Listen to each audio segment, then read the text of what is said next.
Assalamualaikum warahmatullahi wabarakatuh.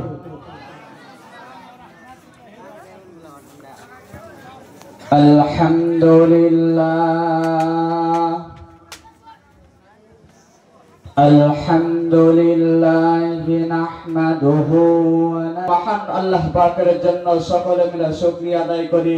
সকলে একটু জোরে আওয়াজে বলুন আলহামদুলিল্লাহ। সে নবীর উপর লাখো কোটি দরুদ ও সালাম বর্ষিত করি যে নবী বিনা আমি আপনি দুনিয়ার জমিনে আসতে পারতাম না, কোন মাখলুককে সৃষ্টি করা হতো না। সে নবীর উপর সকলে মিলে দরুদ পড়ি, সকলে বলি সাল্লাল্লাহু আলাইহি ওয়াসাল্লাম। ভাই মুহতারাম দোস্ত আজিজ, আল্লাহ পাক তাবারক তাআলা পবিত্র আল কোরআনুল মাজিদের ভিতরে তার হাবিব সাল্লাল্লাহু আলাইহি ওয়াসাল্লামকে বলেন, ওয়ামা আরসালনাকা ইল্লা রাহমাতাল লিল আলামিন। হে আমার হাবিব, আমি আপনাকে দুনিয়ার জমিনে পাঠিয়েছি রহমান স্বরূপ। ও আমার হাবিব, আপনাকে আমি দুনিয়ার জমিনে বিশ্বের জগতে পাঠালাম রহমান স্বরূপ।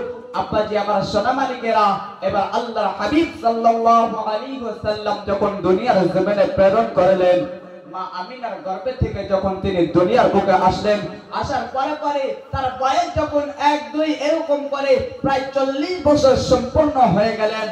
40 বছর হয়ে যাওয়ার পরে পরে আল্লাহ পাক তাবারক তাআলা তার উপরে ওহী নাযিল করলেন, তাকে নবুয়ত দান করলেন। হে আমার হাবিব, আপনি দুনিয়ার জমিনে ইসলামের দাওয়াত দিতে শুরু করুন, মানুষকে গোমরাহি থেকে ভালাই পথে ডাকতে শুরু করুন। এবার আল্লাহর হাবিব সাল্লাল্লাহু আলাইহি ওয়াসাল্লাম ইসলামকে প্রচার প্রসার করতে গিয়ে এত মানুষের কাছে বেইজ্জতি হয়েছেন রে বন্ধু। মানুষ তাকে এত বেইজ্জতি করেছেন, এত অসম্মানিত করেছেন। শুধু তাই নয়, এই ইসলামকে দুনিয়ার বুকে জাগিয়ে রাখার জন্য, এই দ্বীনকে দুনিয়ার বুকে জাগিয়ে রাখার জন্য তার নিজের জন্মভূমিকেও ছেড়ে দিতে হয়েছে। তিনি তার জন্মভূমি কিভাবে ছাড়লেন তার কিছু বর্ণনা আমি আপনাদের সম্মুখে তুলে ধরব। সম্মানিত ভাইরা আমার, দিলে কানে মন ভালো করে শোনা এবং বোঝার মতো চেষ্টা করবেন রে দাদা। এবারে আমি আপনি এমন একটি জায়গার ভিতরে বসলাম, যে জায়গার ভিতরে আমি আপনি যতক্ষণ পর্যন্ত বসে থাকবো ততক্ষণ পর্যন্ত মহান রব্বুল আলামিন পরদেগারে আলম আমার আপনার জিন্দেগির ভিতরে সগীরা গুনাহকে আমার আল্লাহ মাফ করতে থাকেন। একটু জোরে জোরে চিল্লায়া বলুন না সুবহানাল্লাহ। আমার ভাইজান বন্ধু, আল্লাহর হাবিব সাল্লাল্লাহু আলাইহি ওয়াসাল্লাম যখন নবুয়ত পেলেন রে বন্ধু, নবুয়ত পাওয়ার পরে পরে মক্কার জমিনের ভিতরে, মক্কা মুআজ্জামার ভিতরে 1 নয় 2 নয় 13টি বছর ইসলামের দাওয়াত দিয়েছেন, কলেমার দাওয়াত দিয়েছেন। ও ভাইজান রে, এবার কাফের শয়তানেরা তার উপরে এমন একটি ষড়যন্ত্র করলেন যে তাকে দুনিয়ার জমিন থেকে, বিশ্বের জগৎ থেকে কতল করে তাকে দুনিয়া থেকে সরিয়ে দিবে। আল্লাহ পাক তাবারক তাআলা সঙ্গে সঙ্গে জানিয়ে দিলেন, হে আমার হাবিব, ও আমার হাবিব গো, আপনি দুনিয়া থেকে, আপনি এবং আপনার সাহাবা کرامদেরকে দুনিয়া থেকে, মক্কার জমিন থেকে হিজরত করে মদিনার বুকে চলে যান। আমার ভাইজান বন্ধু, আল্লাহর হাবিব সাল্লাল্লাহু আলাইহি ওয়াসাল্লাম সঙ্গে সঙ্গে তার সাহাবা کرامদেরকে জানিয়ে দিলেন, হে আমার সাহাবারা, আল্লাহর আদেশ হয়েছে, আল্লাহর হুকুম হয়েছে, তোমরা একে একে হিজরত করে মক্কা থেকে মদিনার বুকে চলে যাও। ও ভাইজান বন্ধু, সমস্ত সাহাবা যখন একে একে মক্কা থেকে মদিনার বুকে চলে যেতে লাগলো, এবারে ভাইজান রে, ও বন্ধুগণ ভাইজান, এবারে একটু দিলের কানটা লাগাইয়া দিবেন। এবারে মক্কার জমিনের ভিতরে এমন কয়েকজন মানুষ ছিলেন, যারা চলাফেরা করতে পারে না, হাঁটতে পারে না, চোখে দেখতে পারে না, কথা বলতে পারে না। এবং হযরতে আলী রাদিয়াল্লাহু তাআলা আনহু এবং হযরতে আবু বকর সিদ্দিক রাদিয়াল্লাহু তাআলা আনহু এবং বিশ্বনবী রাহমাতুল লিল আলামিন এই কয়জন মানুষ মক্কার জমিনের ভিতরে ছিলেন রে বন্ধু। ও ভাইজান দাদারা, এবার ভাইজান বন্ধু হযরত আবু বকর সিদ্দিক রাদিয়াল্লাহু তাআলা আনহু আল্লাহর হাবিব সাল্লাল্লাহু আলাইহি ওয়াসাল্লামকে ডাক দিয়ে বলে, ইয়া রাসূলুল্লাহ, ইয়া হাবিবাল্লাহ, ও নবী গো, আমি আবু বকর হিজরত করে তাহলে মদিনার বুকে চলে যাই। এই কথাটি শোনার লগে লগে ও ভাইজান রে, বিশ্বনবী রাহমাতুল লিল আলামিন আবু বকরকে ডেকে ডেকে ডেকে ডেকে বলতেছেন, আবু বকর রে, আমি নবী, তুমি আবু বকরের সঙ্গে হিজরত করে মক্কা থেকে মদিনার বুকে চলে যাব। একটু জোরে জোরে কন্যা সুবহানাল্লাহ। ভাইজান রে,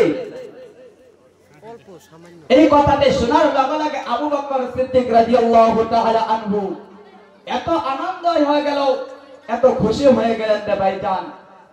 খুশি হওয়ার কথাই তো নাকি? খুশি হওয়ার কথা না? এখন যদি আপনাকে বলা হয় যে, আপনাকে যদি একজন বড় মন্ত্রী এসে বলে, ভাই আজকে আপনার বাড়িতে খাওয়া দাওয়া করবো, আপনার বাড়িতে থাকবো, আপনি কি খুশি হবেন না নাকি? খুশি হবেন না? কারা কারা খুশি হবেন না? হাত তুলে দেখে। আমি বললাম কারা কারা খুশি হবেন না তারা হাত তুলে। আমার কথা বোঝা যায় না নাকি? আমার ভাইজান বন্ধুগণ, এই কথাটি যখন বিশ্বনবী রাহমাতাল লিল আলামিন হযরত আবু বকর সিদ্দিক রাদিয়াল্লাহু তাআলা আনহুকে বললেন, হে আবু বকর, আমি নবী তোমার সঙ্গে হিজরত করে মদিনার বুকে চলে যাব। এই কথাটি শোনার লগে লগে আবু বকর খুব আনন্দিত হয়ে গেলেন। আমার ভাইজান বন্ধু, এবারে যখন বিশ্বনবী রাহমাতাল লিল আলামিনের হিজরত করার সময় হয়ে গেল, এবার বিশ্বনবীর বাড়িতে হযরত আলী রাদিয়াল্লাহু তাআলা আনহু এবং বিশ্বনবী রাহমাতাল লিল আলামিন বসে আছেন। এবারে ভাইজান বন্ধু, এবারে যখন বিশ্বনবী হিজরত করবেন রে ভাইজান, এবারে বন্ধু হযরত আলী রাদিয়াল্লাহু তাআলা আনহুকে বলেন, হে আলী গো, ও আলী, তুমি আমার বিছানার ভিতরে আমার চাদরটা নিয়ে শুয়ে যাও।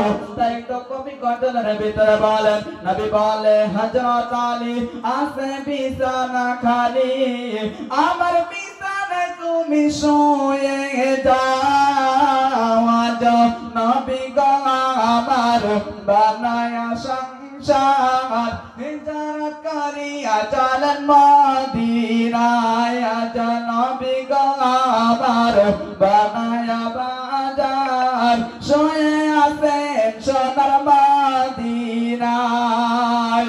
আব্দুল্লাহর পৃষ্ঠপোষে মা আমিনার গর্ভেতে, আব্দুল্লাহর পৃষ্ঠপোষে মা আমিনার গর্ভেতে জন্ম নিলেন নবী মক্কাতে। আজ নবী গো আমার বানায়া সংসার, শুয়ে আছেন সোনার মদিনায়। আজ নবী গো আমার বানায়া বাজার, হিজরত করিয়া চলেন মদিনায়। সে নবীর নামে দরুদ পড়িলে, সে নবীর নামে দরুদ পড়িলে, হাবিলে জাহান্নাম নিভে যায়। আজ নবী গো আমার বানায়া সংসার, হিজরত করিয়া চলেন মদিনায়। আজ নবী গো আমার বানায়া বাজার, শুয়ে আছেন সোনার মদিনায়।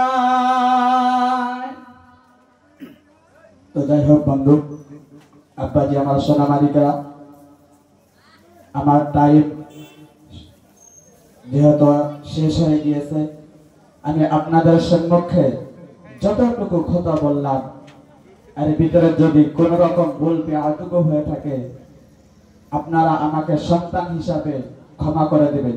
ক্ষমা করবেন তো নাকি? তো আমার বক্তব্য আমি এখানে শেষ করলাম। আমার জন্য দোয়া করবেন। ওয়া আখিরি দাওয়ানা আলহামদুলিল্লাহি রাব্বিল আলামিন। দিন ইসলাম জিন্দাবাদ।